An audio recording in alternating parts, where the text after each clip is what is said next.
दोस्तों कंटिन्यू करते हैं आगे की अपनी करंट अफेयर की क्लास। पिछली क्लास दोस्तों जो मैंने शूट करी थी, टारगेट तो मेरा था दोस्तों कि आज मैं आपको मैराथन टाइप कराऊं, मतलब 1.5 से 2 घंटे की। इसमें मैंने आपको टॉपिक भी बता दिया था कि आज मैं आपको क्या क्या कवर कराऊंगी। लेकिन दोस्तों एक समस्या हो गई थी, फ़ोन में स्टोरेज की प्रॉब्लम हो गई थी। जस्ट वो मैंने उसमें डिलीट की हैं चीज़ें, वीडियोज़ वगैरह जो मैं शूट करती हूँ, तो फिर मैंने वो डिलीट करके इसमें स्टोरेज की जो अपनी दिक्कत थी उसको हल किया। फिर दोस्तों अब जो आगे की क्लास है हम वो कंटिन्यू करेंगे, तो इसमें मैं कोशिश करूंगी आपको पूरा ही कंप्लीट करा दूं, तो अंत तक आपको वीडियो में जुड़े रहना है। अभी मैंने पिछली क्लास में आपको क्या कराया था करंट अफेयर की, जो संवैधानिक पदाधिकारी हैं और पुराने नाम और परिवर्तित नाम है। अब दोस्तों जो ये क्वेश्चन है ना, ये मैंने पूरे अच्छे से सॉल्व कराए हैं आपको। यहाँ से दोस्तों आपको ना सिर्फ स्टेट लेवल पीसीएस में बल्कि जो अपने ऑल कॉम्पिटिटिव एग्जाम है वहाँ से भी क्वेश्चंस देखने को मिलेंगे। तो आपको दोस्तों अच्छे से ये क्लास को देखना है। अभी हम क्या करेंगे दोस्तों, अभी मैं आपको कराऊंगी भौगोलिक संकेत। आई होप आपको इतना नहीं दिख रहा होगा दोस्तों। जो फ़ोन का कैमरा होता है वो इस तरीके से सेट किया जाता है कि पूरा बोर्ड कवर नहीं होता है। ये मैं प्रॉब्लम आपकी समझती हूँ, काफ़ी बच्चे कमेंट भी करते हैं कि मैम पूरा नहीं दिखाई देता। तो दोस्तों वो इसलिए नहीं दिखाई देता क्योंकि जो फ़ोन का कैमरा है ऐसे ही सेट होता है वो। तो अगर पूरा आता है तो इधर साइड का जो बैकग्राउंड होता है ना, तो वो दिखता है, तो वो अच्छा नहीं लगता है वीडियो में। तो बोर्ड पूरा आए, तो बोर्ड मतलब साइड का बैकग्राउंड ना आए, तो इसलिए ऐसे सेट होता है। इसलिए जो नीचे का होता है ना वो नहीं दिखता। लेकिन आपको क्या करना है दोस्तों, मैं अच्छे से समझाती हूँ, चीज़ों को आराम आराम से समझाती हूँ। और आपको क्या करना है, हमेशा बोलती हूँ कि भाई जब तक आप कलम नहीं उठाओगे, पेन पेपर नहीं उठाओगे, तो वैसे भी कुछ हासिल नहीं होना। आपको लिखने की हैबिट तो डालनी है। तो मैं क्या बोलती हूँ, जो चीज़ें आपको याद हो जाती है वो नहीं लिखनी है, और जो चीज़ें आपको नहीं याद हो रही वो लिखना है। अब जैसे ये नहीं दिख रहा होगा आपको, तो आपको क्या करना है, मैं बोल तो रही हूँ, बोल के आपको चीज़ों को समझाती हूँ, तो आपको नोट कर लेनी है चीज़ें। अब दोस्तों इसमें ना थोड़ी गलती हो गई थी। जो संवैधानिक मैंने आपको अपना पदाधिकारी समझाए थे, मैंने अच्छे से समझाया आपको। राष्ट्रपति अभी कौन है, अगेन थोड़ा बता देती हूँ। राष्ट्रपति हैं दोस्तों अभी द्रौपदी मुर्मू जी, और उपराष्ट्रपति कौन है, जगदीप धनखड़ जी, और अपने पीएम तो सभी को पता है नरेंद्र मोदी। इनका मैं आपको नंबर बता रही थी। जैसे ही नंबर बता रही थी तो थोड़ा कंफ्यूजन हो जाता है ना, जब जैसे हम पढ़ाते हैं तो वो थोड़े दोस्तों जैसे जुबान फिसल गई टाइप हो जाता है। तो जैसे माइंड में तो चल रहा है कि राष्ट्रपति पता है अपने को, द्रौपदी मुर्मू जी है। इनके बारे में मैं शुरू से ही आपको सारे करंट अफेयर की क्लास में पूरी डिटेल में बताया है कि भाई ये पहली आदिवासी महिला राष्ट्रपति बनी है, 15वें नंबर की हैं। एक जानकारी दोस्तों पिछली क्लास में देना भूल गई थी करंट अफेयर की, उसमें दोस्तों ये बताना भूल गई थी, अगर आ जाए कि जो द्रौपदी मुर्मू जी हैं, राष्ट्रपति द्रौपदी मुर्मू जी कौन सी जनजाति से बिलोंग करती है, तो आपको क्या लगाना है दोस्तों, संथाल। ऐसे देंगे, भील से, संथाल से या मुंडा से, ऐसे 3-4 आपको ऑप्शन में देंगे। तो आपको लगाना है कि भाई जो द्रौपदी मुर्मू जी हैं पहली आदिवासी महिला राष्ट्रपति, तो ये कौन सी जनजाति से बिलोंग करती है दोस्तों, ये करती हैं अपनी संथाल जनजाति से बिलोंग। अब दोस्तों पिछली क्लास में गलती क्या हुई, मैं आपको ऐसे सीक्वेंस वाइज समझा रही थी कि अगर इनका नंबर आए, जैसे राष्ट्रपति का नंबर पूछ लेते हैं, राष्ट्रपति द्रौपदी मुर्मू जी कौन से नंबर की हैं, 14th 13th या फिर 15th, ऐसे करके। तो आपको लगाना है राष्ट्रपति द्रौपदी मुर्मू जी 15वें नंबर की राष्ट्रपति हैं। पीएम आ जाए, पीएम कौन है दोस्तों, नरेंद्र मोदी। अब ये सभी को पता है, लेकिन उसमें गलती हो गई कि मैंने ऐसे बोल दिया पीएम वो राष्ट्रपति अपने नरेंद्र मोदी, तो दोस्तों वो नहीं है। ये तो आप समझ ही गए होगे कि थोड़ा दोस्तों जैसे लाइटिंग भी पड़ती है ना, तो थोड़ा हो जाता है जैसे पढ़ाते हैं। तो आपको ये नहीं लेना कि मैम को नहीं पता, जब इतनी सारी डिटेल पता है किसी भी टॉपिक के बारे में, तो आपको ये समझ जाएंगे। वैसे अंडरस्टैंडिंग की बात है, मुझे एक्सप्लेन करने की जरूरत नहीं है। तो दोस्तों अगर जैसे नंबर पूछे ना, अगर राष्ट्रपति का नंबर पूछे तो आपको लगाना है 15वें। जो पीएम और प्रेसिडेंट है ये है 15वें नंबर के, मतलब 15th नंबर के। और अगर उपराष्ट्रपति जी का नंबर पूछ ले, जो कि है अभी जगदीप धनखड़ जी, तो दोस्तों इनका आपको नंबर याद रखना है 14th नंबर, कितना, 14वें नंबर के ये राष्ट्रपति है, ये आपको ध्यान में रखना है।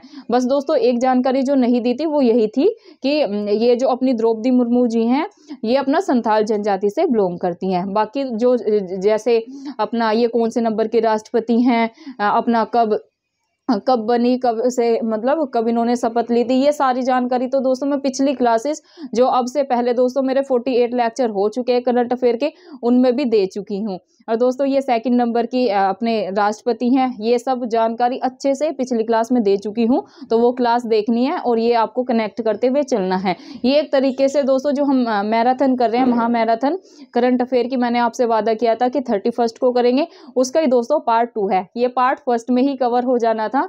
मेरा टारगेट था आज दोस्तों 1.5 से 2 घंटे की क्लास लेने का, लेकिन फोन में दिक्कत हो गई तो मुझे वो क्लास वहीं पर रोकनी पड़ी और हम कर चुके थे दोस्तों अपना पुराना नाम और परिवर्तित नाम पूरा कंप्लीट। अब दोस्तों इस क्लास में मैं आपको क्या कराऊंगी, इसमें दोस्तों जो जीआई टैग्स मिले हैं सन 2021-22 के वो कराऊंगी, और दोस्तों कराऊंगी जो संयुक्त सैन्य अभ्यास है ये पूरे कराऊंगी। अंतर्राष्ट्रीय संस्थान संगठन जैसे कि IMF हो गया, डब्ल्यू बैंक हो गया, इनकी स्थापना कब हुई और इनके मुख्यालय कहाँ पर, ये आपको अच्छे से समझाऊंगी। देन दोस्तों हम करेंगे विभिन्न रिपोर्ट और सूचकांक, ये कवर करेंगे। जो सूचकांक है 21 और 22 वाले वो कवर करेंगे। देन दोस्तों त्योहार महोत्सव और जितनी भी बैठकें हुई हैं 21-22 में वो कवर करेंगे। देन दोस्तों हम करेंगे जो इसरो के आगामी मिशन हैं, जैसे कि चंद्रयान 3 हो गया, गगनयान हो गया, शुक्रयान हो गया, मंगलयान हो गया। दोस्तों इन सब के बारे में विस्तार से चर्चा करेंगे। आपको क्या करना है दोस्तों, वीडियो को आपको स्किप नहीं करना है, ये मेरी आपसे रिक्वेस्ट है। प्लीज़ आपको वीडियो को स्किप नहीं करना है, लास्ट तक देखना है। और अंत में मैं दोस्तों आपको और महत्वपूर्ण जानकारी आज देने जा रही हूँ, तो आपको बिल्कुल भी वीडियो को स्किप नहीं करना है, आराम से पेशेंस के साथ अच्छे से वीडियो को देखना है। दोस्तों ये बहुत ही ज़्यादा महत्वपूर्ण वीडियो है, यहाँ से आपके 8 से 10 क्वेश्चन तैयार हो जाएंगे आराम से, चाहे आप किसी भी स्टेट लेवल की PCS की तैयारी कर रहे हो या फिर all competitive exam SSC CGL CPO के एग्जाम्स की तैयारी कर रहे हो। तो दोस्तों ये कक्षा सभी को बहुत मदद देगी, तो आप सभी को क्या करना है, लास्ट तक वीडियो में जुड़े रहना है।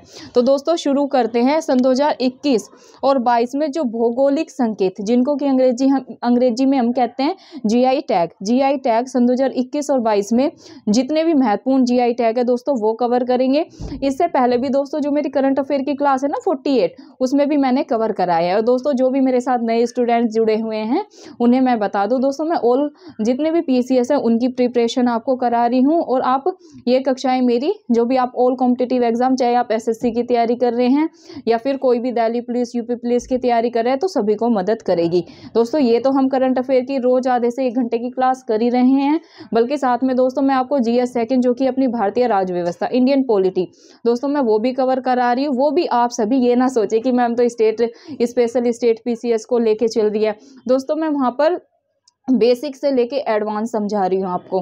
तो आप जो भी मेरे विद्यार्थी मेरे साथ अपने SSC वगैरह, अपने ये UPSI MTS वाले जुड़े हुए हैं, तो दोस्तों आप सभी भी वो क्लास देख सकते हैं, क्योंकि राष्ट्रपति से क्वेश्चन आ रहे हैं। तो अगर मैं वहाँ पर राष्ट्रपति समझा रही हूँ आपको, तो दोस्तों मैंने अच्छे से थ्योरी समझाई या कौन से आर्टिकल में वर्णन है, कैसे इनका चुनाव होता है, तो वो मैं अच्छे से समझाती हूँ। देन दोस्तों मैं PYQ सोल्व कराती हूँ। तो PYQ से क्वेश्चन दोस्तों, और अगर राष्ट्रपति की आप थ्योरी की क्लास कर लेते हैं ना, तो ऐसे समझाती हूँ, उससे बाहर क्वेश्चन नहीं जाएगा। तो आप वो क्लास भी देख सकते हैं। मेरी 38 लेक्चर दोस्तों मेरे GS सेकंड इंडियन पॉलिटी के भी कवर हो चुके हैं। तो दोस्तों बात करते हैं GI टैग की, भौगोलिक संकेत की। दोस्तों इसमें वस्तु विवरण है और सेकंड में लिया है हमने राज्य कि कौन से राज्य ने GI टैग दिया है। दोस्तों पहला ही है टेराकोटा को दोस्तों GI टैग मिला है, और ये किस राज्य ने दिया है, UP के गोरखपुर। अब क्वेश्चन कैसे आएगा वो समझाती हूँ आपको। ऐसे आएगा, UP के गोरखपुर को GI टैग मिला है। 3-4 ऑप्शन में देंगे तो आपको लगाना है टेराकोटा। UP के गोरखपुर के टेराकोटा को क्या मिला है, GI टैग मिला है। टेराकोटा आ जाए तो आपको उत्तर प्रदेश लगाना है। मूव करते हैं दोस्तों नेक्स्ट क्वेश्चन पे, जो कि है ये दोस्तों राइड्यूर मिर्च और कट्टी कट्टू आम, ये GI टैग किसको मिला है। तो दोस्तों केरल के कट्टी कट्टू आम को और राइड्यूर मिर्च को क्या मिला है GI टैग मिला है। ये आपको ध्यान में रखना है। मूव करते हैं दोस्तों नेक्स्ट क्वेश्चन पे, जो कि है कोल्हापुरी चप्पल को GI टैग मिला, कौन से राज्य ने दिया। या ऐसे आ जाए क्वेश्चन, किस राज्य की कोल्हापुरी चप्पल को GI टैग मिला हाल ही में। तो आपको लगाना है कर्नाटक व महाराष्ट्र की कोल्हापुरी चप्पल को क्या मिला है, जीआई टैग मिला है। ये आपको ध्यान में रखना है। मूव करते हैं दोस्तों नेक्स्ट पे, जो कि है कांगड़ा चाय और चंबा चप्पल। क्या दोस्तों कांगड़ा चाय आ जाए कि कांगड़ा चाय किस राज्य के कांगड़ा चाय को जीआई टैग मिला, तो आप क्या लगाएंगे दोस्तों, आप लगाएंगे एचपी। और एचपी का मतलब क्या है, एचपी का मतलब दोस्तों है हिमाचल प्रदेश। गैस सिलेंडर नहीं समझना है, तो जहाँ पर मैं एचपी बोलूँ और बोलूँ एचपी राज्य, तो आपको समझ जाना है दोस्तों हिमाचल प्रदेश की बात हो रही है। अब दोस्तों इसमें दो को मिला है, कांगड़ा चाय को और जो चंबा चप्पल है ना यहाँ की दो चीज़ों को। एक तो आपको कांगड़ा चाय याद रखना है, दूसरा क्या याद रखना है, चंबा चप्पल। क्या, चंबा चप्पल, इनको क्या मिला है, जीआई टैग मिला है। कहाँ की है ये, हिमाचल प्रदेश की है। मूव करते हैं दोस्तों नेक्स्ट क्वेश्चन पे। और दोस्तों आपको जैसे ये मैराथन टाइप है ना, अब बोर्ड पे मैंने दोस्तों छोटा छोटा इसी वजह से लिखा है कि मैं ज़्यादा से ज़्यादा आपको समझा पाऊँ, एक ही क्लास में मैं ज़्यादा चीज़ें आपको दे पाऊँ। दोस्तों ये आज हम जैसे यहाँ ये टॉपिक ऐसे हैं, मैंने ऐसे सिलेक्ट किए, यहाँ से 100% क्वेश्चन बनता है। एक मैराथन दोस्तों और करेंगे जिसमें मैं जितने भी महत्वपूर्ण 200 से 250 क्वेश्चन है जनवरी से लेके मतलब वार्षिकी टाइप कर लेंगे कवर, जो सन 2022 के हैं पूरे साल के करंट अफेयर को मैं कोशिश करूँगी बोर्ड पर लिख के आपको समझा के और उसको कवर करा दूं। तो आज एक मैराथन है, ये एक और लेंगे हम, तो हमारा सन 2022 का जो करंट अफेयर है वो ऑलमोस्ट कवर हो जाएगा और वहां से आपको एग्जाम में 100% क्वेश्चन को देखने को मिलेंगे। तो दोस्तों जैसे आपको इतना नहीं दिख रहा होगा ना, तो आपको क्या करना है, उनको नोट करते हुए चलना है। इसलिए मैं आराम आराम से धीरे धीरे समझा रही हूँ आपको, तो आपको क्या करना है, अपने नोट करते हुए चले। तो अगर कांगड़ा चाय आ जाए, कांगड़ा चाय लिख लेना, चंबा चप्पल लिख लेना, आगे लिख लेना एचपी। क्या, एचपी मतलब कि हिमाचल प्रदेश। देन दोस्तों है महोबा का पान और रटोल आम। क्या दोस्तों, महोबा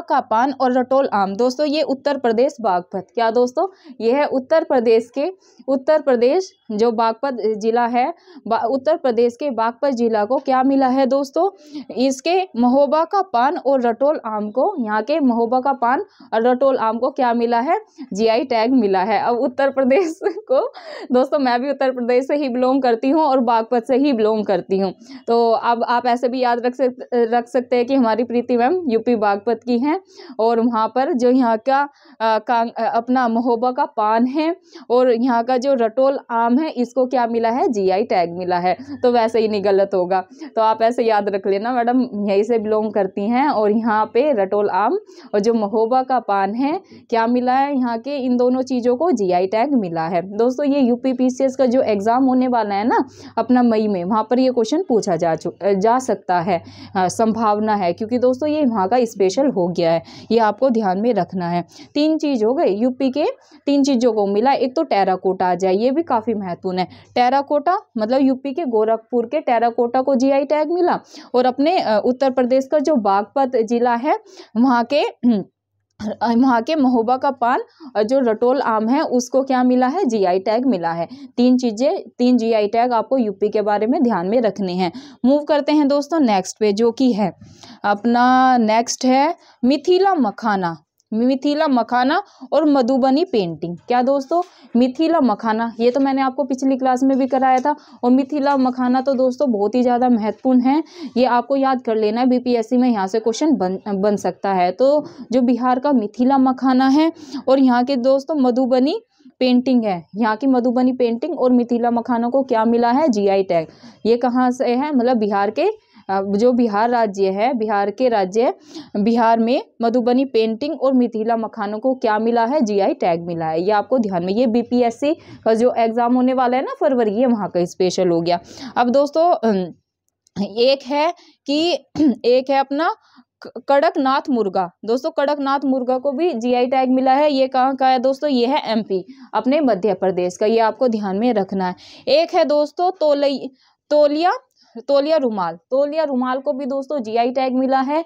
ये कहाँ के, मतलब कौन से स्टेट के तौलिया, ऐसे आएगा, कौन से राज्य के तौलिया रुमाल को जीआई टैग मिला है, ऐसे आ जाए ना, तो आपको क्या लगाना है दोस्तों, तेलंगाना के तौलिया। तासई देखो, तेलंगाना राज्य है और तासई क्या है दोस्तों, तौलिया रुमाल। तो आप ऐसे भी देखो, हमारे पढ़ाने का तरीका दोस्तों ऐसे ही है, जहाँ पर ट्रिक की आवश्यकता होती है ना, तो मैं वहाँ पर ट्रिक से आपको ना चीजें समझा देती हूँ। जैसे मैंने आपको पूर्वोत्तर राज्य याद करवाया था कि भाई अगर पूछ ले कि वैसे तो पूर्वोत्तर राज्य बचे 8 हैं, आप सभी को पता होगा। लेकिन अगर जैसे ऐसे क्वेश्चन आ जाता है ना ज्योग्राफी में कि 7 पूर्वोत्तर राज्य में 7 बहनों में सम्मिलित है, या पूर्वोत्तर राज्य के 7 बहनों में सम्मिलित नहीं है, तो मैंने आपको ट्रिक से समझाया था कि भाई AAMMNT, तो इसमें क्या शामिल नहीं है, एस नहीं आ रहा, तो भाई सिक्किम शामिल नहीं है, बाकी ये सारे स्टेट है। तो आप जो ऐसे है ना, मतलब सिक्किम को एलिमिनेट करके आंसर निकाल सकते हैं। अब ऐसे ही हम इसको याद कर लेंगे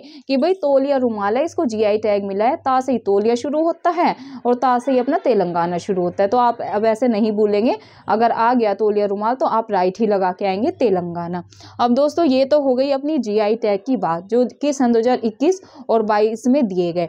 अब दोस्तों बात करते हैं अपने संयुक्त सैन्य अभ्यास सन 2021 और 22 की। एक तरफ दोस्तों मैंने लिखा है अभ्यास, अभ्यास के कौन सा अभ्यास है, अभ्यास का नाम लिखा है। देन दोस्तों ये किन किन देशों के बीच में है, जैसे जिमैक्स है, अजय वॉरियर है, काजिंद है, ये किन किन देशों के बीच में संयुक्त सैन्य अभ्यास है। देन दोस्तों एक तरफ लिखा है स्थान, कि भाई ये तो हमें पता चल गया अभ्यास का नाम ये है, ये इन देशों के बीच में है, लेकिन इनका आयोजन कहाँ पर हुआ, कौन से स्थान पर हुआ, या कौन से देश में हुआ, या कौन से राज्य में हुआ। तो दोस्तों इन सब के बारे में भी आज चर्चा करेंगे, क्योंकि ये टॉपिक मैं स्टार्टिंग से ही आपको बता रही हूँ, ना सिर्फ दोस्तों आपके स्टेट लेवल को कवर करेगा, चाहे आप किसी भी स्टेट लेवल की तैयारी कर रहे हैं, ऑल कॉम्पिटिटिव एग्जाम को भी कवर करेगा, और दोस्तों UPSC में भी यहाँ से 1-2 क्वेश्चन आपको देखने को मिल सकता है। आप सभी को मैं डिफरेंस बताती हूँ, क्योंकि दोस्तों UPSC क्या है, वर्ल्ड की टफेस्ट एग्जामिनेशन है, तो वहाँ पर स्टेटमेंट ज़्यादा करके आते हैं। कि जैसे ये पूछ लेंगे कि भाई अगर बात हो रही है जिमैक्स की, तो ये किन किन देशों के बीच में है, ये कहाँ पर, मतलब इसका आयोजन कहाँ पर किया जाएगा, कब से कब तक किया गया। तो ऐसे करके आपको 7 स्टेटमेंट भी दोस्तों, पिछले जो UPSC का एग्जाम हुआ था प्री का, वहाँ पर 7 से 8 स्टेटमेंट भी एक एक क्वेश्चन की देखने को मिली है।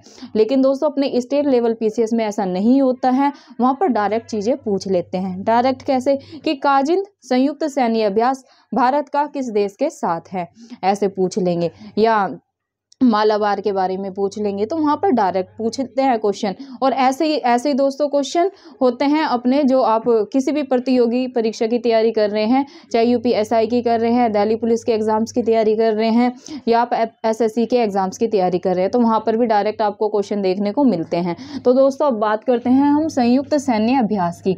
दोस्तों पहले ही है जिमैक्स। क्या दोस्तों, जिमैक्स संयुक्त सैन्य अभ्यास किन किन देशों के बीच में है। तो दोस्तों अगर आ जाए जिमैक्स सन 2022 किन किन देशों के बीच में ये संयुक्त सैन्य अभ्यास है, तो आप क्या लगाएंगे। तो दोस्तों ये है भारत का जापान के साथ, या क्वेश्चन ऐसे बन जाए कि जो जिमैक्स सैन्य अभ्यास है, संयुक्त सैन्य अभ्यास है, ये भारत का किस देश के बीच में है, तो आप क्या लगाएंगे, भारत का जापान के साथ ये अपना संयुक्त सैन्य अभ्यास है। अब दोस्तों ये कहाँ पर आयोजित हुआ, तो दोस्तों ये हुआ है बंगाल की खाड़ी में, अपना आयोजित। कहाँ पर दोस्तों, बंगाल की खाड़ी में आयोजित। अभी देखो इस बोर्ड पे जगह तो है नहीं, लेकिन थोड़ा सा मैंने स्पेस इसी वजह से बचाया था कि भाई, क्योंकि मैं ना दोस्तों ये मानती हूँ कि अगर आप मैप के थ्रू चीज़ों को याद करते हैं ना, तो वो लॉन्ग टाइम तक आपके माइंड में रहती है। और दोस्तों मेरा पढ़ाने का तरीका यही है, चाहे मैं आपको करंट करा रही हूँ या फिर GS सेकंड में, तो ऐसे मैप की ज़रूरत नहीं पड़ती, लेकिन करंट में जहाँ भी मुझे लगता है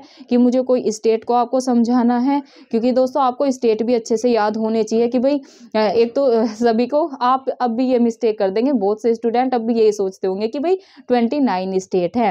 तो दोस्तों यहाँ से डायरेक्ट आपको देखना किसी ना किसी स्टेट में, या फिर आपको किसी ना किसी और एग्जाम में ये क्वेश्चन देखने को मिलेगा। तो आपको पहले तो ये याद रखना है कि भाई अपने 28 स्टेट है, अभी 28 स्टेट हैं। और दोस्तों अपने UT कितने हैं दोस्तों, UT हैं 8। एक तो यही आपको ध्यान में रखना है। क्या याद, यहाँ से दोस्तों डायरेक्ट क्वेश्चन बनेगा कि वर्तमान में भारत में कितने राज्य और केंद्र शासित प्रदेश है, ऐसे देंगे 29 राज्य 7 केंद्र शासित प्रदेश, 28 राज्य 8 केंद्र शासित प्रदेश, 3-4 ऑप्शन में देंगे और कंफ्यूज फिर भी आप हो जाओगे। तो आपको ध्यान में रखना है कि भाई 28 राज्य हैं और 8 अपने UT हैं। अब दोस्तों बात कर रहे हैं हम संयुक्त सैन्य अभ्यास की, और मैं आपको समझाने जा रही हूँ कि बंगाल की खाड़ी कहाँ पर है, क्योंकि यहाँ पर क्या आयोजित हुआ है, किसका जो संयुक्त सैन्य अभ्यास है, कौन से संयुक्त सैन्य अभ्यास का आयोजन हुआ है। तो दोस्तों ये हुआ है जिमैक्स का। तो दोस्तों बंगाल की खाड़ी है अपनी ये हो गया अपना प्यारा भारत। ये दोस्तों इधर है अरब सागर, क्या दोस्तों, ये है अपना अरब सागर। और दोस्तों ये है अपनी बंगाल की खाड़ी, क्या दोस्तों, बंगाल की खाड़ी। और दोस्तों ये है अपना नीचे, नीचे क्या आ जाता है, हिंद महासागर, हिंद महासागर। तो दोस्तों ये वाला जो है जीमैक्स का, इसका स्थान या आयोजन कहाँ पर हुआ है, ये दोस्तों हुआ है बंगाल की खाड़ी में, ये आपको ध्यान में रखना है। मूव करते हैं दोस्तों नेक्स्ट संयुक्त सैन्य अभ्यास पे, जो कि है 13वां ब्रिज प्रहार, जो 13th नंबर का 13वां ब्रिज प्रहार है सन 2022 वाला, ये किस किस देश के बीच में हुआ। तो दोस्तों ये हुआ है भारत और यूएसए के बीच में। और अगर इसका आयोजन पूछ ले तो दोस्तों इसका आयोजन हुआ है HP, मतलब कि हिमाचल प्रदेश के बकलोह में, हिमाचल प्रदेश के बकलोह में, ये आपको ध्यान में रखना है। मूव करते हैं दोस्तों नेक्स्ट पे, जो कि 18वां युद्ध अभ्यास सन 2022 वाला युद्ध अभ्यास आ जाए और दोस्तों ब्रिज प्रहार आ जाए, ये किस किस के बीच में हुआ है, भारत और यूएसए के बीच में, ये दोनों आपको याद कर लेने हैं। अब दोस्तों इसका आयोजन कहाँ पर हुआ, यूके के ओली में। मूव करते हैं दोस्तों नेक्स्ट पे, जो कि है सी गार्जियन 2 सन 2022 किस किस देश के बीच में हुआ। तो दोस्तों ये चीन और पाक के बीच में हुआ है और संघाई के पास बंदरगाह पे हुआ है, ये आपको ध्यान में रखना है। मूव करते हैं दोस्तों नेक्स्ट पे, जो कि है एक्स संप्रीति किस किस देश के बीच में संयुक्त अभ्यास हुआ है। तो दोस्तों ये हुआ है भारत और बांग्लादेश के बीच में, और इसका आयोजन हुआ है बांग्लादेश में। अब आप एक्स संप्रीति कैसे याद रखेंगे, भारत का तो हुआ है, ऐसे पूछेंगे एक्स संप्रीति जो संयुक्त सैन्य अभ्यास है, ये भारत और किस देश के बीच में हुआ। तो दोस्तों ये भारत और बांग्लादेश के बीच में हुआ। अब ये तो आपको याद रहेगा, संप्रीति ना, पीछे क्या आ रहा है, प्रीति, तो ऐसे कि भाई हमारी प्रीति मैम का नाम है, आपको मेरे नाम से तो याद ही रहेगा कि भाई प्रीति मैम हमें पढ़ाती है। संप्रीति अपना जो संयुक्त सैन्य अभ्यास है भारत का, ये हुआ है अपने पड़ोसी जो देश है बांग्लादेश के साथ, ये आप ऐसे ही करके ध्यान में रख सकते हैं। बांग्लादेश संप्रीति भारत का किसके साथ, भाई बांग्लादेश के साथ। अगर आयोजन से आ जाए तो आपको लगाना है बांग्लादेश, क्या दोस्तों, बांग्लादेश। मूव करते हैं दोस्तों नेक्स्ट पे, जो कि है नोवा खंजर सन 2022 भारत और किसके बीच में हुआ दोस्तों, भारत और किर्गिस्तान। खंजर आ जाए तो आपको लगाना है किर्गिस्तान, भारत का किर्गिस्तान के साथ।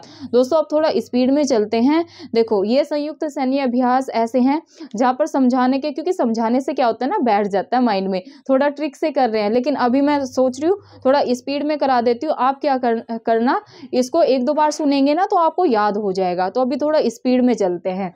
तो दोस्तों अगर आ जाए कि नोवा खंजर सन 2022 ये संयुक्त सैन्य अभ्यास किसके बीच में हुआ। तो दोस्तों ये हुआ भारत का किर्गिस्तान के बीच, और ये भी HP के बकलोह में हुआ, ये आपको ध्यान में रखना है।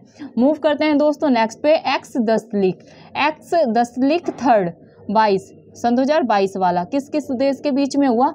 तो दोस्तों ये भारत का उज्बेकिस्तान, दस्तलिख आ जाए ना, डस्टलिक जहां भी दिखे तो आपको लगाना है भारत का उज्बेकिस्तान के साथ, ये संयुक्त सैन्य अभ्यास है। अब दोस्तों ये कहां पर हुआ, ये दोस्तों उज्बेकिस्तान में ही हुआ है। नेक्स्ट है दोस्तों स्लीनेक्स, ये किसके बीच में दोस्तों, ये भारत और श्रीलंका के बीच, क्या दोस्तों, भारत और श्रीलंका के बीच क्या हुआ है संयुक्त सैन्य अभ्यास, स्लीनेक्स। श्री से श्रीलंका और एस से याद रख लेना स्लीनेक्स। देन दोस्तों ये कहाँ पर आयोजन हुआ, इसका कहाँ पर आयोजित हुआ, तो विशाखापट्टनम में। अब दोस्तों बात करते हैं धर्म गार्जियन की, ये दोस्तों काफी महत्वपूर्ण है, इस पे आप 2 स्टार लगा ले। धर्म गार्जियन सन 2022 आ जाए तो दोस्तों भारत और जापान के बीच, 2 हैं भारत और जापान के बीच, एक तो जीमैक्स हो गया और आपको धर्म गार्जियन ध्यान में रखना है। तो दोस्तों ये हुआ है कर्नाटक के बेलग्राम में, जो दक्षिण भारत का दक्षिण राज्य है ना कर्नाटक के बेलग्राम में क्या हुआ है, भारत और जापान के बीच धर्म गार्जियन संयुक्त सैन्य अभ्यास हुआ है, जो सन 2022 वाला है। देन दोस्तों मूव करते हैं नेक्स्ट पे, जो कि है सिटमैक्स सन 2022 भारत और किस देश के बीच में हुआ, भारत, सिंगापुर और थाईलैंड। जो दोस्तों सिटमैक्स 3 देशों के बीच में है, ये आपको ध्यान में रखना है। किस किस के बीच में? भारत, सिंगापुर और थाईलैंड के बीच में। इसका आयोजन दोस्तों कहाँ पर हुआ? मालदीव में हुआ।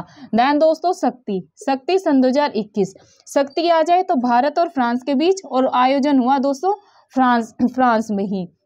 देन दोस्तों मूव करते हैं नेक्स्ट पे, जो कि है अजय वॉरियर दोस्तों सन 2021 वाला भारत और यूके के बीच में हुआ, और आयोजन कहाँ पर हुआ? यूके में। मूव करते हैं दोस्तों नेक्स्ट पे, जो कि है मित्र शक्ति 8वां सन 2021 दोस्तों, ये है भारत और श्रीलंका के बीच, ये हुआ है श्रीलंका में। देन दोस्तों लास्ट है समुद्र शक्ति 3rd, क्या दोस्तों? समुद्र शक्ति 3rd सन 2021 वाला, ये किस किस देशों के बीच में हुआ है? तो दोस्तों ये हुआ है भारत और इंडोनेशिया के बीच। क्या आ जाए? समुद्र शक्ति सन 2021 संयुक्त सैन्य अभ्यास किन किन देशों के बीच में हुआ? तो आपको क्या लगाना है भाई? भारत और इंडोनेशिया के बीच में हुआ। अब दोस्तों इसका आयोजन कहाँ पर हुआ? सुंडा जल डमरू में, सुंडा जल डमरू के पास, ये आपको ध्यान में रखना है दोस्तों। ये तो हो गई संयुक्त सैन्य अभ्यास की बात दोस्तों, ये बहुत ज़्यादा महत्वपूर्ण है।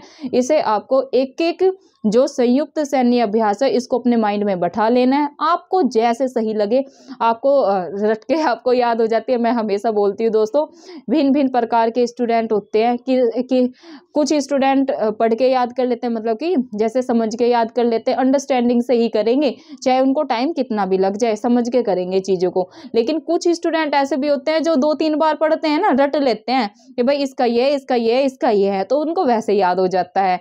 3rd कैटेगरी के स्टूडेंट होते हैं दोस्तों कि वो ना ट्रिक से याद कर लेते हैं, तो उनको ट्रिक से याद हो जाती है। तो दोस्तों मेरा मानना ये है भाई, हर बच्चा सेम नहीं होता है, सब बच्चे अलग होते हैं। जिनको जैसे याद होता है वो वैसे याद कर ले। अल्टीमेटली दोस्तों अपना गोल क्या है? अपना गोल दोस्तों है एग्जाम को क्रैक करना। लेकिन माना ऐसे ही जाता है कि आप समझ के चीज़ों को करें, समझ के चीज़ों को एक बार बैठा लेंगे तो लॉन्ग टाइम तक याद रहेंगी। लेकिन अगर आप रट के चीज़ों को करते हैं तो तभी वो याद रहेंगी 8-10 दिन, फिर आप भूल जाओगे, फिर रिविज़न करना पड़ेगा। रिविज़न तो जो अंडरस्टैंड करके बच्चा करता है उसको भी करना है, लेकिन उसको फिर भी थोड़ा ज़्यादा टाइम तक चीज़ें याद रहती है। लेकिन आपको यही करना है, देखो जैसे मैं तो यही कहूँगी, जैसे आपको याद हो वैसे कर लो, लेकिन फिर भी आप समझ के उसमें देखो, रटते भी है तो समझते तो है ही कि भाई इसका ये है, इसका ये है। और अगर आप ट्रिक से भी करें तो ट्रिक में भी दिमाग ही यूज़ होता है। तो दोस्तों जैसा आपको याद मतलब अच्छा लगे वैसा कर लेना। मेरा कुछ ऐसा नहीं है कि भाई आप ऐसे ही करो। एक मेरा तो तरीका है कि भाई ठीक है, अगर आप समझ के करते हैं, मैं आपको बता देती हूँ कि भाई लॉन्ग टर्म तक याद रहेगा। रट के करना चाहो तो वैसे भी कर लेना। अपने को तो एग्जाम निकालना है, किसी सब्जेक्ट में पीएचडी तो करनी नहीं है। तो दोस्तों मूव करते हैं अब अपने अंतर्राष्ट्रीय संस्थानों पर। क्या दोस्तों? अंतर्राष्ट्रीय संस्थान और संगठन पे। अब दोस्तों ये भी काफी महत्वपूर्ण है। एक तरफ मैंने संगठन लिए, सेकंड पे लिया है दोस्तों स्थापना, और 3rd पे लिया है दोस्तों मुख्यालय। तो दोस्तों यहाँ से भी क्वेश्चन बनते हैं, ना सिर्फ अपने स्टेट लेवल में बल्कि यूपीएससी और अपना जो भी आप कॉम्पिटिटिव एग्जाम की तैयारी कर रहे हैं वहाँ पर भी। तो दोस्तों शुरू करते हैं। ये भी पहला ही है दोस्तों ILO, इंटरनेशनल लेबर ऑर्गेनाइजेशन। क्या दोस्तों? अंग्रेजी में है इंटरनेशनल लेबर ऑर्गेनाइजेशन। हिंदी में क्या है? अंतर्राष्ट्रीय श्रम संगठन। तो दोस्तों अगर इसकी स्थापना की बात करें, ऐसे पूछ लेते हैं ILO की स्थापना कब हुई? 1919 में, 1920 में, 1922 में। तो आप क्या लगाएंगे? 1919 में दोस्तों ILO की स्थापना हुई थी।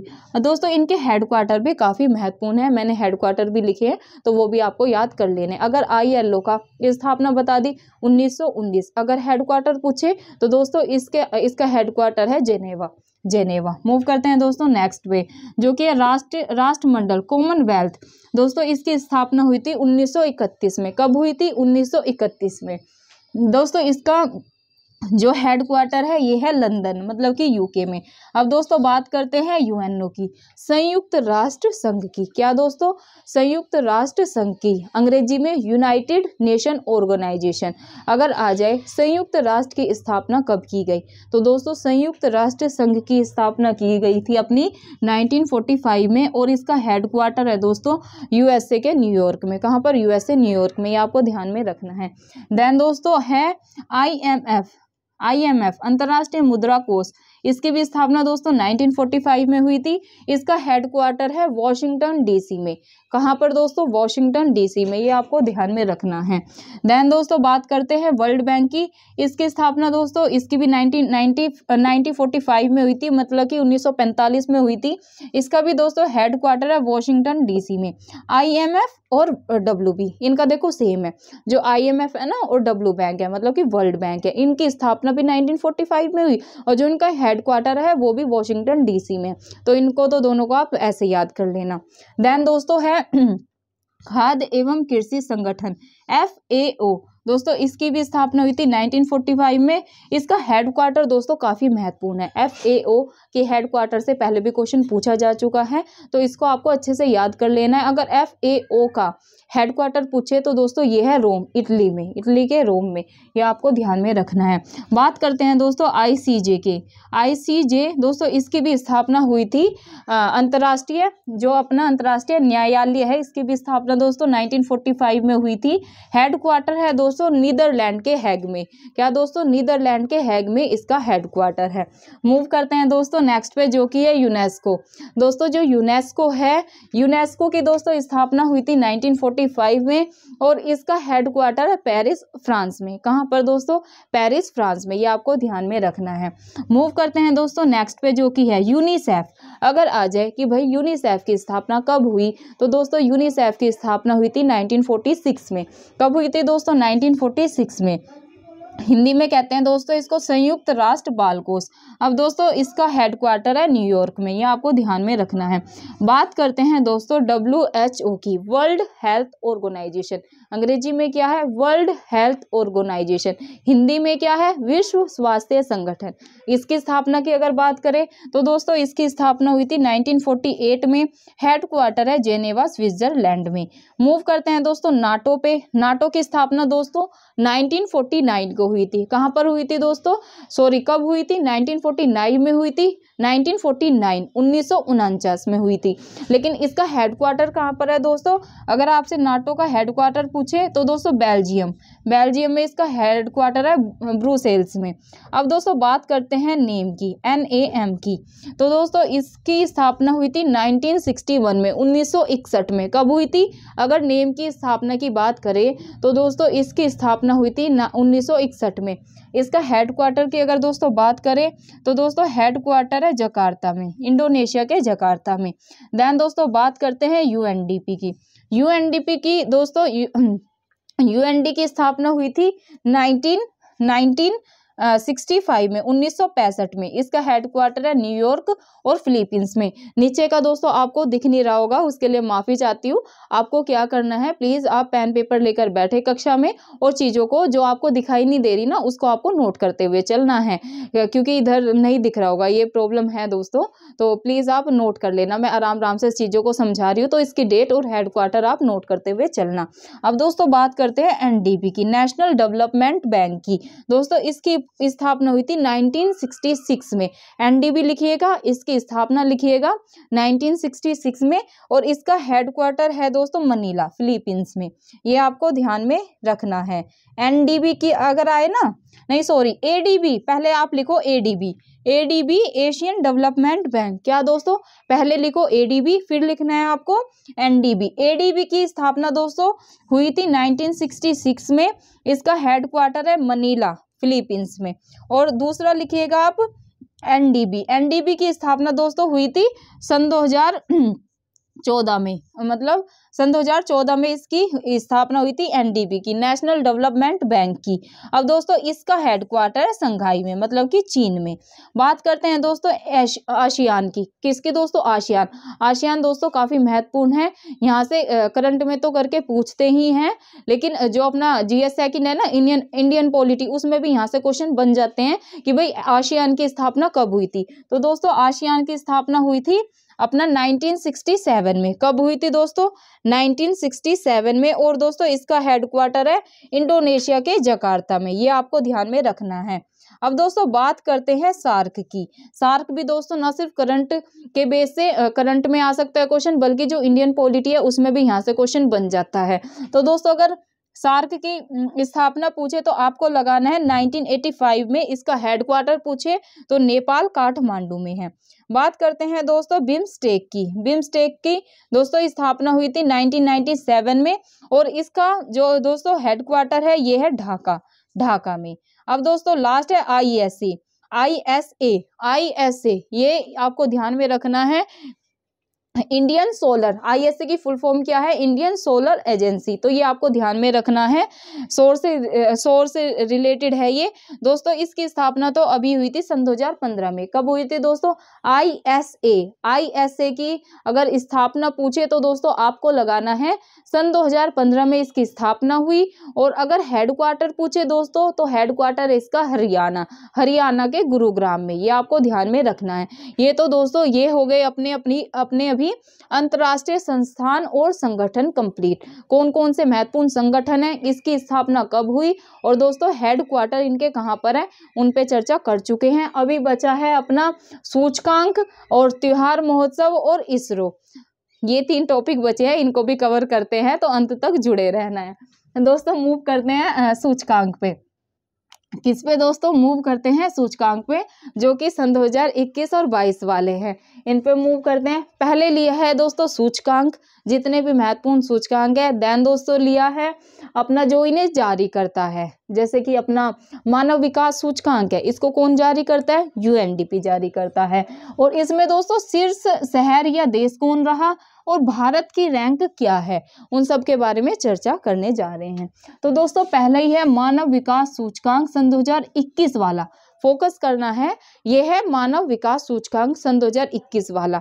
अब दोस्तों अगर आ जाए कि जो मानव विकास सूचकांक है इसको जारी कौन करता है, तो दोस्तों आपको लगाना है यूएनडीपी जारी करता है।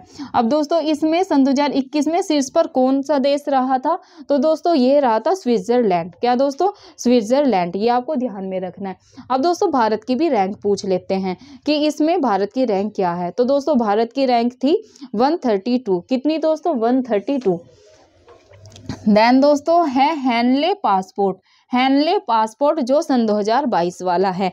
हेनले पासपोर्ट जो सूचकांक होता है, क्वेश्चन आएगा कि इसको जारी कौन करता है, तो दोस्तों इसको जारी करता है हेनले एंड पार्टनर्स। क्या दोस्तों? हेनले एंड पार्टनर्स इसको जारी करते हैं। इसमें दोस्तों शीर्ष स्थान पर टॉप जो कंट्री है वो है जापान। शीर्ष स्थान पर रहा है जापान। और दोस्तों अपने भारत का जो रैंक है ये थी दोस्तों सन 2022 में 87। क्या दोस्तों? अगर हेनले पासपोर्ट पूछ ले आपको सन 2022 वाला, जारी बता दिया मैंने, पहला स्थान किसका है वो भी बता दिया, जापान का है। अगर हमारे भारत की रैंक पूछ ले तो आपको लगाना है कि भाई सन 2012 में तो 87वें रैंक पे था भारत। और दोस्तों अगर 21 का पूछ ले तो आपको लगाना है 90 स्थान था। तो दोस्तों मूव करते हैं नेक्स्ट पे, जो कि है ग्लोबल जेंडर गैप सन 2022। क्या है दोस्तों? ग्लोबल जेंडर गैप सन 2022। ये दोस्तों ये कौन जारी करता है? ये करता है विश्व आर्थिक मंच। क्या दोस्तों?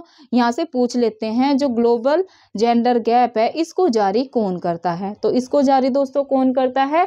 विश्व आर्थिक मंच इसको जारी करता है। अब दोस्तों इसमें फर्स्ट कौन रहा? इसमें दोस्तों फर्स्ट रहा आइसलैंड। और भारत का स्थान दोस्तों सन 2022 में रहा 135वां। कितना? 135वां। ये आपको दोस्तों अच्छे से याद कर लेना है। और अगर 21 का पूछ ले कि भाई 21 में ग्लोबल जेंडर में भारत का स्थान क्या रहा, तो दोस्तों वो रहा था 140। कितना? 140वां।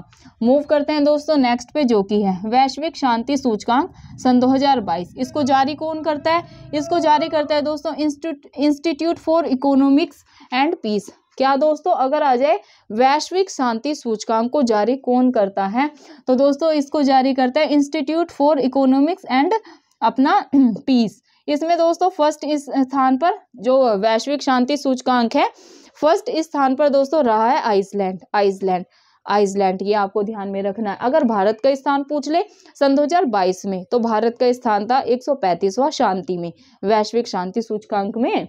तो भारत का स्थान था 135। लेकिन अगर 21 का पूछ ले तो दोस्तों 21 में भी 135 ही था, तो सेम ही था।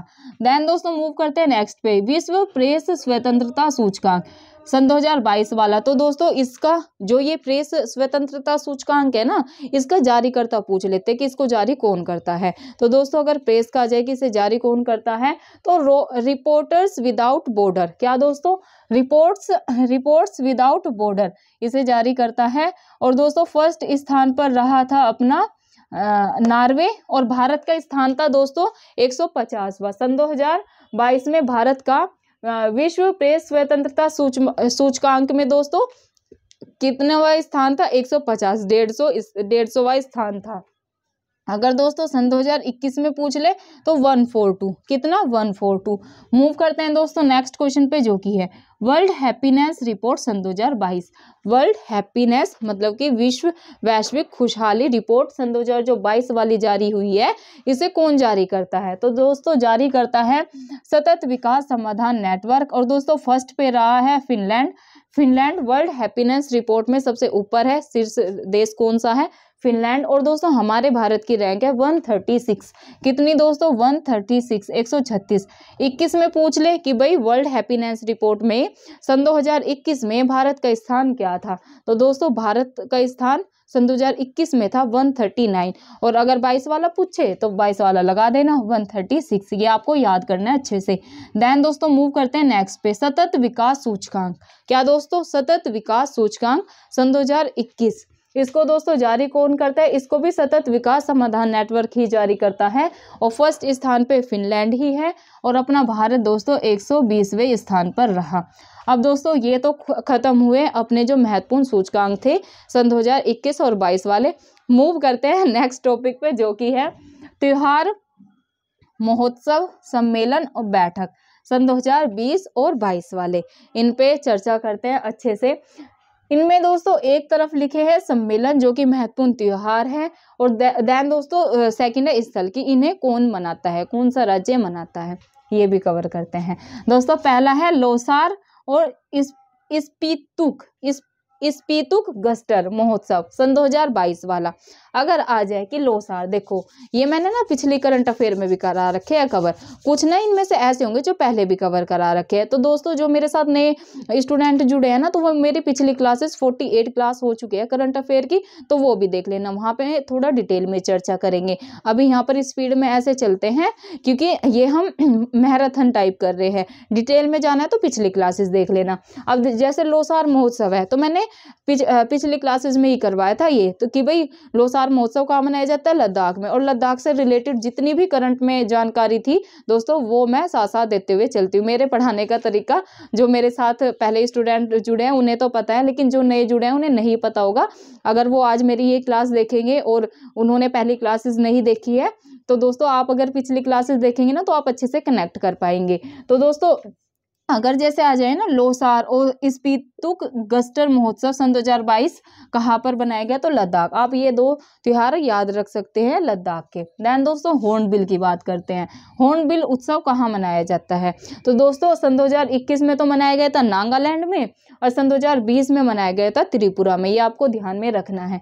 देन दोस्तों बात करते हैं चापचार कूट महोत्सव की, जो कि हुआ सन 2020 वाला। तो दोस्तों अगर चापचार आ जाए तो आपको लगाना है मिजोरम। क्या दोस्तों? मिजोरम। चापचार महोत्सव मिजोरम, ये आपको ध्यान में रखना है।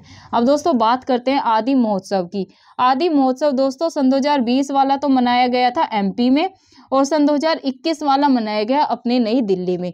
दोस्तों जो आदि महोत्सव है आपको ध्यान रखना है, अगर सन 2020 वाला पूछे तो आपको लगाना है एमपी, लेकिन सन 2021 वाला पूछे तो आपको लगाना है नई दिल्ली। ये आपको डिफरेंस समझना है और याद कर लेना है। बात करते हैं दोस्तों अंतर्राष्ट्रीय योग महोत्सव की। सन 2021 में मनाया गया था उत्तराखंड के ऋषिकेश में। कहाँ पर? उत्तराखंड के ऋषिकेश में। देन दोस्तों सरहुल त्योहार सन 2022, ये दोस्तों ये मनाया गया झारखंड में। कहाँ पर? सरहुल त्योहार आ जाए तो आपको क्या लगाना है? ऐसे दे दे छत्तीसगढ़, आंध्र प्रदेश, झारखंड, तो आपको लगाना है दोस्तों झारखंड। मूव करते हैं दोस्तों नेक्स्ट पे, जो कि है कलरव पक्षी महोत्सव। कलरव आ जाए ना तो आपको लगाना है बिहार। कहाँ पर? कलरव महोत्सव मनाया जाता है दोस्तों बिहार में, ये आपको ध्यान में रखना है। बात करते हैं दोस्तों लोसांग। ये लोसार था, डिफरेंस समझिएगा। कभी लोसार आ जाए तो ये लगा दो सिक्किम, और लोसांग आ जाए तो लद्दाख लगा दो, डिफरेंस समझिएगा। अगर आ जाए लोसार, लोसार तो आपको लगाना है लद्दाख, और अगर आ जाए लोसांग, ग लास्ट में ग है, लोसांग आ जाए, लोसांग महोत्सव तो दोस्तों लोसांग बनाया जाता है सिक्किम में, और लोसार र लास्ट में र है तो वो बनाया जाता है लद्दाख में। ये कभी गलत करके आ जाओ, वो हो जाता है ना कि हाँ ये तो लोसार लोसांग एक जैसा लग रहा है ना, ये लोसार है, ये लद्दाख में मनाया जाता है, और लोसांग ये मनाया जाता है तमिलनाडु में। अब दोस्तों यहाँ पर एक और मनाया जाता है सिक्किम में, सागा दावा त्योहार। सागा दावा त्योहार आ जाए ना तो भी आपको क्या लगाना है, सिक्किम। अब दोस्तों बात करते हैं पोंगल की, जल्लीकट्टू की, आदि पेरक की और दीपू सुम त्योहार की। दोस्तों तमिलनाडु में ये 4 त्योहार मनाए जाते हैं। जल्लीकट्टू तो आप सभी को पता है, पिछली क्लासेस में भी कवर करा है, जिनको नहीं पता होगा आज पता चल जाएगा।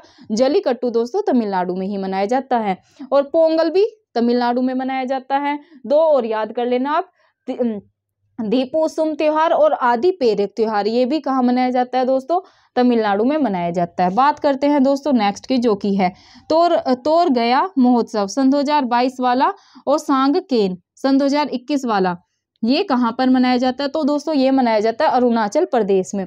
तोरंगिया आ जाए ना, तोरंगिया और सांगकेन ये अरुणाचल प्रदेश में। मूव करते हैं दोस्तों नेक्स्ट पे, जो कि है मकई, मिर्च और नमस्ते ओरछा और मांडू। मांडू और नमस्ते ओरछा तो दोस्तों बहुत ही ज्यादा महत्वपूर्ण है। ये कहाँ मनाया जाता है, एमपी में। 4 याद रखने हैं एमपी में, आपको 4 त्योहार एमपी के याद कर लेने हैं।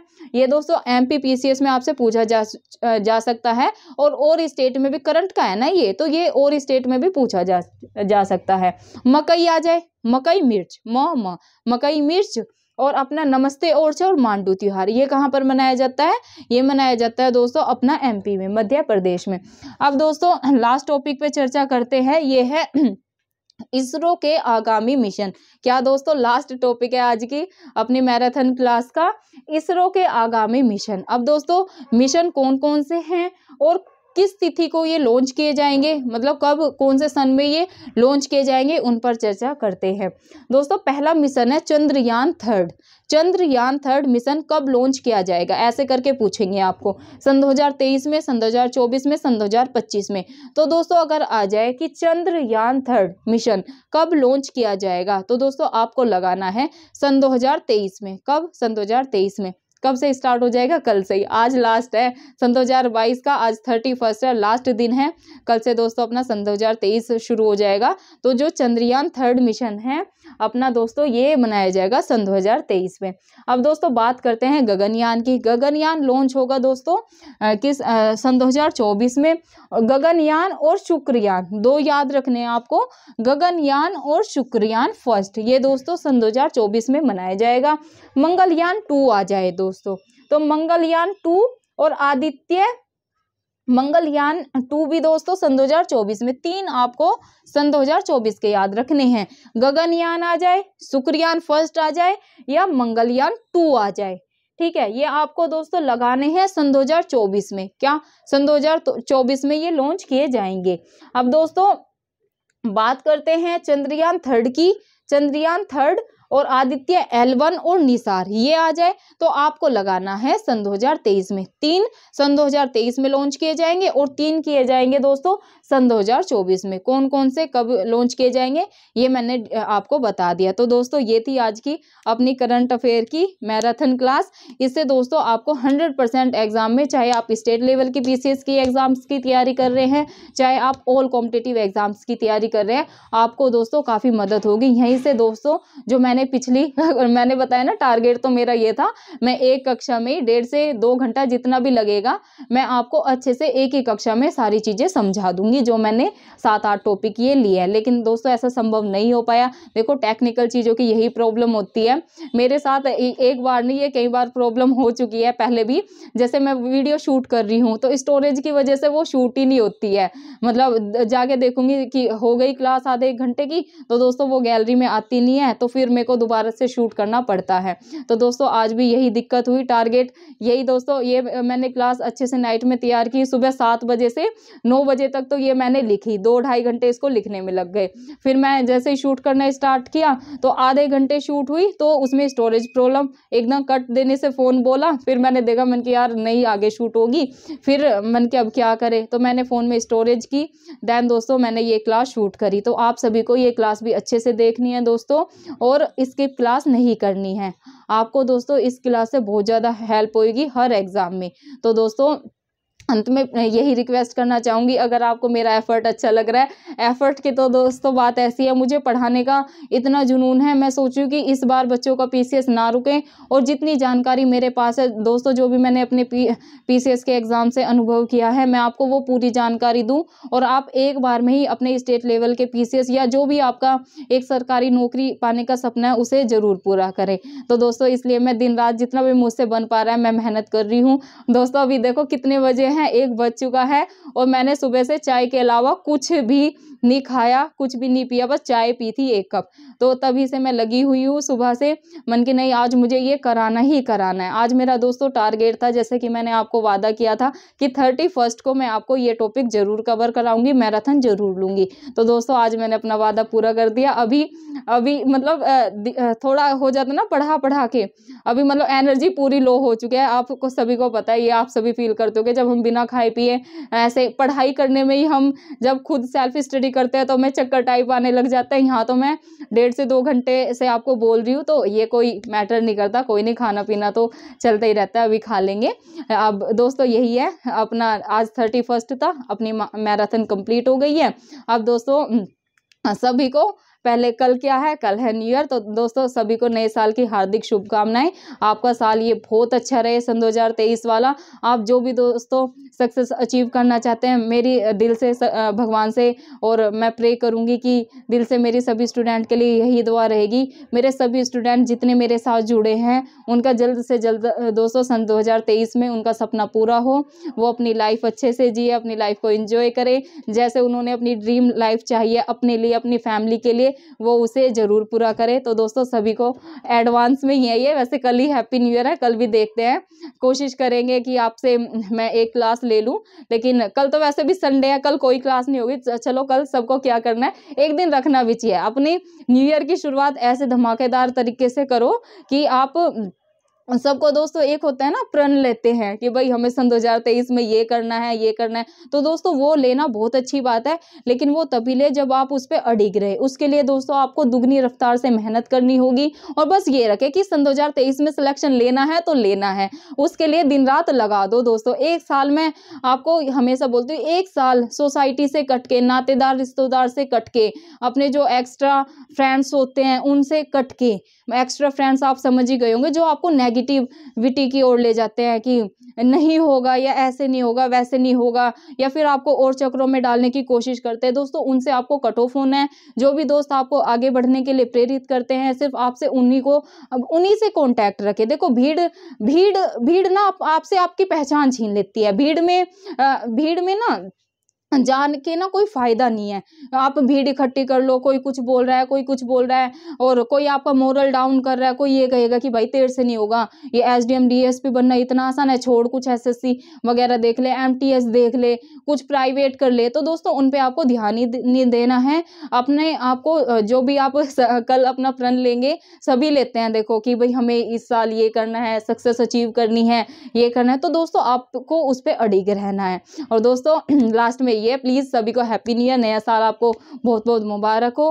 कल ही आने वाला इन एडवांस है, ये इन एडवांस है, तो कल भी बात कर लेंगे, कोई नहीं, जैसे भी होगा मैं वीडियो शूट करने की कोशिश करूंगी, जैसे भी मुझे टाइम मिलता है। अंत में दोस्तों यही कहूँगी, अगर आपको मेरा एफर्ट अच्छा लग रहा है, मेरे पढ़ाने का तरीका अच्छा लग रहा है, आपको मेरी क्लासेस से मदद मिल रही है, और वो तो मिल ही रही है दोस्तों, आपके कमेंट से ही मुझे पता चल जाता है, आपका फीडबैक इतना अच्छा है, आपको एक बार में ही मेरी वीडियो देख के समझ आ जाता है। जैसे हैप्पी जी है, गोविंद जी हैं और अपना पूनम जी हैं और ज्योति किरण जी हैं, वो मेरे टीचिंग मेथड को दोस्तों काफ़ी अप्रिशिएट करती है। और काफ़ी बच्चे हैं जिनका अभी माइंड में नाम रिकॉल नहीं हो पा रहा है। तो दोस्तों आप सभी को मेरे पढ़ाने का तरीका बहुत अच्छा लग रहा है, इसके लिए आपको सभी को दिल से शुक्रिया और नए साल की आपको हार्दिक शुभकामनाएं। वीडियो अच्छी लगे तो दोस्तों लाइक कर देना और ज़्यादा से ज़्यादा आपको क्या करना है, ज़्यादा से ज़्यादा आपको वीडियो को शेयर करना है, ताकि दोस्तों जो हमारे गाँव में बैठ के छोटे बहन भाई या हम उम्र हमारे दोस्त तैयारी कर रहे हैं और वो कोचिंग नहीं ले पा रहे,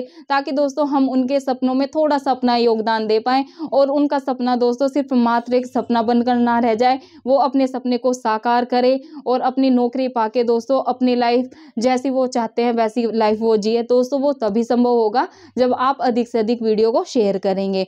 और दोस्तों प्लीज़ आपको न्यू ईयर अच्छे से सेलिब्रेट करना है और मतलब मैं यही कहूँगी कि आपको ना एक टारगेट बना लेना है। टारगेट कैसे कि भाई लिख दो, जहाँ भी है ना अपने पेन पेपर पे जहाँ भी आपको लगे डायरी में लिख दो लक्ष्य, जो भी है आपका लक्ष्य, आईपीएस बनना है, अपना एसडीएम बनना है, डीएसपी बनना है। तो दोस्तों किसी को वर्दी का भी शौक होता है ना, जैसे यूपीएससी है, काफ़ी बच्चे यूपीएससी करते हैं, तो उसमें कुछ का होता है भाई आईएएस बनना है, फील्ड वर्क मतलब जैसा भी है आईएएस का उन्हें होता है, क्योंकि सबसे बड़ी पोस्ट आईएएस की होती है। लेकिन कुछ को होता है दोस्तों कि उन्हें आईपीएस बनना है, उन्हें क्या होता है वर्दी का जोश होता है, वर्दी देख के एक आंखों में चमक आ जाती है, एक जोश आ जाता है।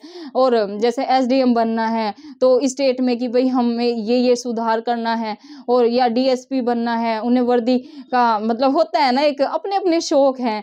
कोई अगर जिसका सहज स्वभाव है तो वो आईएएस को चूज करता है कि भाई हम इस फील्ड में अच्छा कर सकते हैं, किसी में जोशीला होता है, जिद होती है, तो वो आईपीएस को चूज करता है, डीएसपी को चूज करता है। तो दोस्तों आपके ऊपर डिपेंड करता है कि आप में कैसा जोश है, क्या आप बनना चाहते हैं। लेकिन दोस्तों सिर्फ सपने ही नहीं देखने, उन्हें जो कहते हैं ना सपने देखना बहुत अच्छी बात है, मैं भी कहती हूँ बड़े बड़े सपने देखो तभी आप पूरा कर सकते हैं। लेकिन दोस्तों अपने सपने के प्रति आपको डेडिकेशन रखना ही होगा और जिद्दी दिल। मैं तो दोस्तों मैं कहती हूँ कि जिद्दी होना बहुत अच्छी बात है। कुछ लोग कहते हैं ना कि भाई जिद्दी है तो जिद्दी है, जिद बेकार होती है। तो दोस्तों जिद बेकार नहीं होती अगर वो सही दिशा में आपकी जिद हो। अगर आपकी जिद है कि भाई आपको आईपीएस बनना है, आपको एसडीएम बनना है, आपको डीएसपी बनना है, तो दोस्तों वो जिद अच्छी है, वो जिद आपको प्रेरित करेगी आगे बढ़ने के लिए। तो दोस्तों जिद्दी होना बहुत अच्छा है। और आपकी मैडम तो बहुत जिद्दी है, सच में मैं बहुत जिद्दी हूँ। जो मैं ठान लेती हूँ ना कि मुझे ये करना है तो दोस्तों मुझे वो करना ही है। तो मैं अपने स्टूडेंट को सभी को यही कहना चाहती हूँ कि आप जिद्दी बने, अपने लक्ष्य के प्रति आपको जिद्दी होना ही पड़ेगा। अगर दोस्तों आप जिद्दी नहीं होगे तो कुछ भी अचीव नहीं होगा। आपको लेजी नहीं होना है, आपको अपने सपनों के प्रति जिद्दी होना है। उसे अचीव करने के लिए दोस्तों आपको दिन रात मेहनत करनी है। और दोस्तों सीरियसली मैं ये बात बोलना चाहूँगी अपने खुद के एक्सपीरियंस से, जब जो आप चीज़ चाहते हैं ना उसको अचीव कर लेते हैं, उस लक्ष्य को पा लेते हैं, दोस्तों लाइफ ना ऑटोमेटिकली चेंज हो जाती है। बहुत अच्छा लगता है, सब चीज़ें बहुत पॉजिटिव होती है लाइफ में। और जो सोसाइटी आज आपको ताने देती है कि ये नहीं कर पाएगा, ये नहीं कर पाएगी, इतने साल से तैयारी कर रहे हैं, क्या ही कर लिया इन्होंने, टाइम वेस्ट कर रहे हैं, माँ बाप का भाई का पैसा बर्बाद कर रहे हैं। तो दोस्तों मैं तो ये कहती हूँ जो ये ताने होते हैं ना इनको भी आप पॉजिटिव ले, कभी ना आपको नेगेटिव नहीं लेना कि यार ये ऐसे बोल रहा है हमसे क्या नहीं होगा, ऐसे बेचारे टाइप नहीं बनना। हमेशा आपको दोस्तों स्ट्रोंग बन के रहना है। क्या स्ट्रोंग बन के रहना, आप अपना जो एटीट्यूड है ना वो हमेशा पॉजिटिव रखो। और कॉन्फिडेंस बहुत जरूरी है दोस्तों। अगर आप में कॉन्फिडेंस है ना तो आप कुछ भी कर सकते हैं। सीरियसली अगर आप कॉन्फिडेंट है ना तो आधी जंग तो आप वैसे ही जीत जाते हो। क्योंकि दोस्तों जो कॉन्फिडेंस होता है ना वो आपको एक अलग इंसान बनाता है, वो आपको प्रेरित करता है कि भाई आपको आगे किस दिशा में जाना है, किन चीजों को छोड़ना है, किन चीजों को अपनाना है। छोड़ने से तात्पर्य दोस्तों यही है, जो भी आपके लक्ष्य में बाधा उत्पन्न करते हैं ना, जो भी आपके बारे में नेगेटिव बोलते हैं या जो जिनसे भी आपको लगता है कि मोरल डाउन हो रहा है, दोस्तों उसका ना तुरंत त्याग कर दो।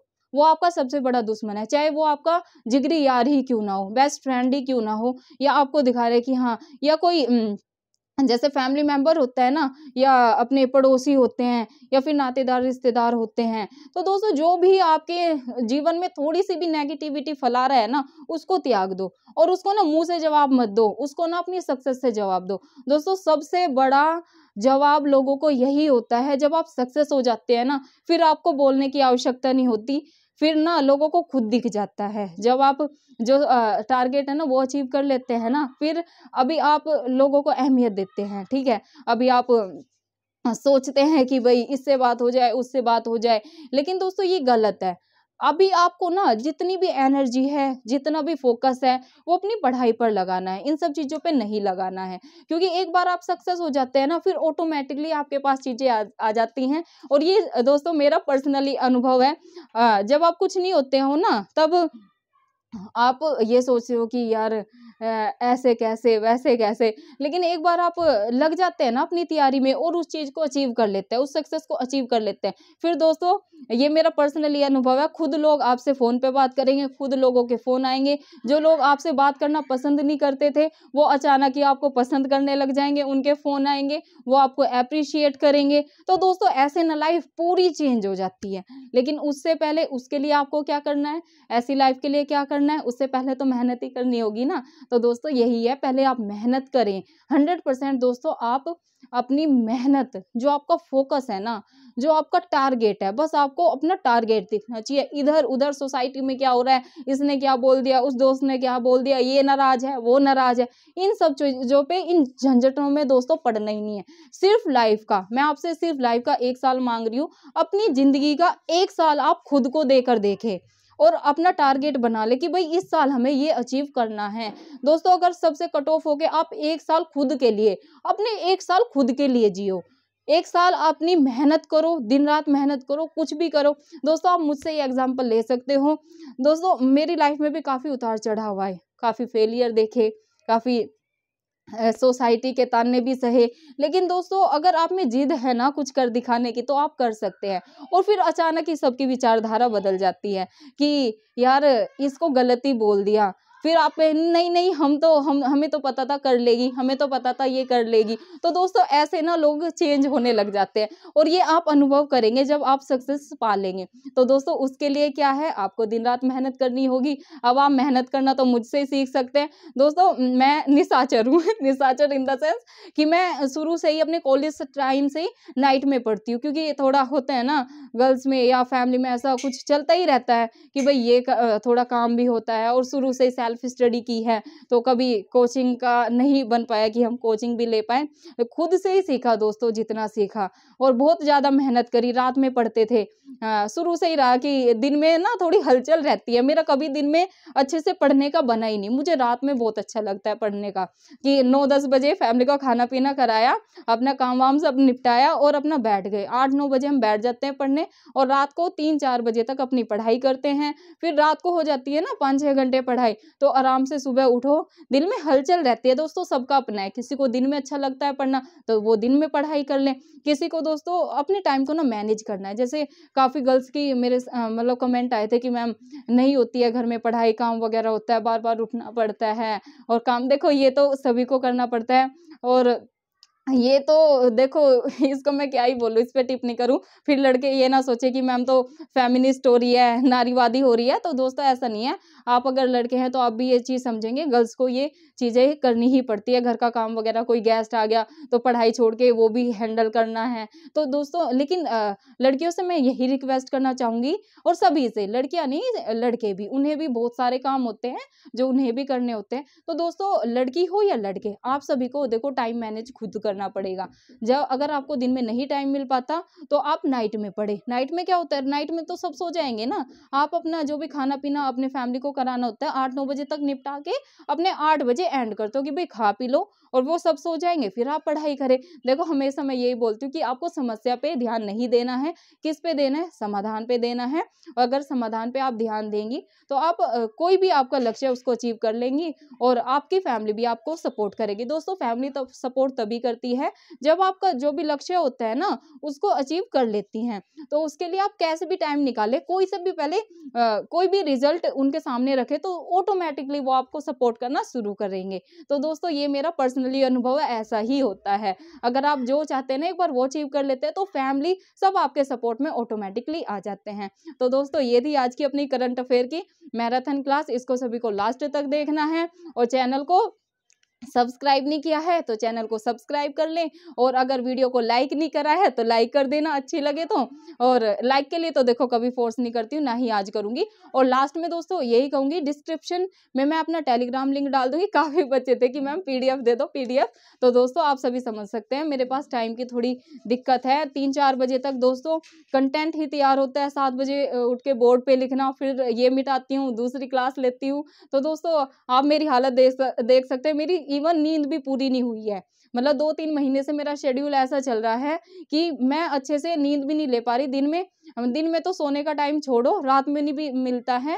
रात में मैं मतलब पूरे 24 घंटे में कम 3-4 घंटे की मुश्किल से नींद मिल पाती है। तो दोस्तों इन्हीं सब चीज़ों में लग जाता है टाइम, कंटेंट तैयार करना, क्लासेस लिखना, और फिर बोर्ड पे लिखना, शूट करना, एडिट करना, ये सभी चल रहा है दोस्तों लाइफ में। लेकिन कोई नहीं, मेरी हमेशा प्रयास रहता है कि मैं कैसे बच्चों को अच्छे से कंटेंट दूँ, कैसे वो गलत जैसे दोस्तों कंटेंट का भी अपना होता है ना कि हम मेरा यही रहता है दोस्तों, जो वैलिड है ना वही चीज़ें आपको पढ़ाओ, जो एग्जाम में आनी है वही पढ़ाओ। क्योंकि दोस्तों अगर वैसी चीज़ें हैं, अगर आपको डिटेल में पढ़ना है तो आप लक्ष्मीकांत पढ़ सकते हैं, लेकिन फिर क्या ही फ़ायदा एक टीचर का पढ़ाने का। तो दोस्तों मेरी कोशिश यही रहती है कि मैं शॉर्ट में चीज़ों को, मतलब शॉर्ट में इन द सेंस थ्योरी करवाती हूँ, फिर ऑब्जेक्टिव लगवाती हूँ कि ऐसे कराऊँ जैसे जहाँ से क्वेश्चन बने हैं, बजाय इसकी कि हम बहुत सारी चीज़ें कि यहाँ से भी आएगा, वहाँ से भी आएगा। तो दोस्तों सारा तो पेपर में आता नहीं है ना। तो दोस्तों यही है कि जो ये एग्ज़ाम होते हैं स्टेट लेवल पीसीएस के, यूपीएससी के, इसमें सबसे ज़्यादा महत्वपूर्ण क्या होता है, क्या पढ़ना है। इससे ज़्यादा महत्वपूर्ण क्या होता है, क्या छोड़ना है।